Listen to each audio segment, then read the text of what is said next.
Sometimes a sigh is not enough to describe her, and even 1,000 words cannot fully capture the weight of her existence. She is not merely a digital clown locked in a surreal show. She is a mirror of our fears, our hopes, our struggles to hold on when the world itself feels like a cage. The Prison of the Digital Circus. The story begins with a girl, ordinary, fragile, painfully human, who places a virtual reality headset on her head.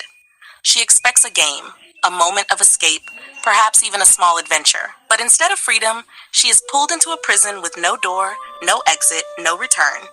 Inside the digital circus, her human body vanishes, and her soul is sealed within the form of a clown, half red, half blue, with mismatched gloves and shoes, a striped hat that jingles when she trembles, and eyes that burn with two colors, one blue and one red. Her name echoes through the circus like a whisper. Pomni. She is not a warrior. She is not a hero. She is simply someone who wants to go home. But in that longing, in that relentless desire to escape, she becomes something greater than all the madness surrounding her. Between laughter and despair. The digital circus is not a place of joy. It is a labyrinth of illusions, twisted games, and cruel laughter. The ringmaster Caine guides the trapped souls with theatrical grandeur, offering them entertainment, as if entertainment could erase their despair. Beside Pomni are others, each broken in their own way. Jax, the sarcastic jester, who mocks her pain and delights in her suffering. Ragatha, the kind doll, who offers her warmth when no one else dares to. Gangle, the living mask, whose fragile face breaks as easily as her spirit. And yet, among them all, Pomni is the one who trembles the most, and the one who dares the most to resist. Every laugh she forces is not laughter at all. It is a silent scream. Every smile is a refusal to collapse. She is the tightrope walker on the line between hope and madness, between escape and surrender.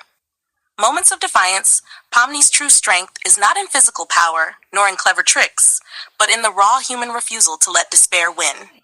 In the second episode, when she confronts Gangle turned monstrous, Jax throws her into danger like a cruel joke.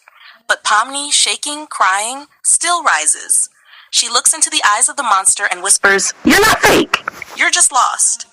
Like me." And in that moment, something shifts. Because Pomni does not merely fight for survival, she fights for the dignity of being human, even in a world that has stolen her humanity.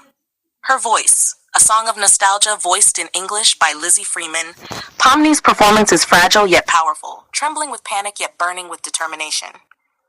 In Arabic, Yasmin al-Kumiri gives her soul a softer, dreamlike resonance, as if Pomni could be one of us, an ordinary girl suddenly trapped in extraordinary pain. Through every line, Pomni's voice carries the sound of a heart that refuses to stop beating. Her stutters, her desperate gasps, her soft cries, they are not flaws. They are the truth of a soul imprisoned. Why the Amazing Digital Circus succeeded? The show itself is a phenomenon not only because of its animation, its vibrant colors, or its surreal creativity.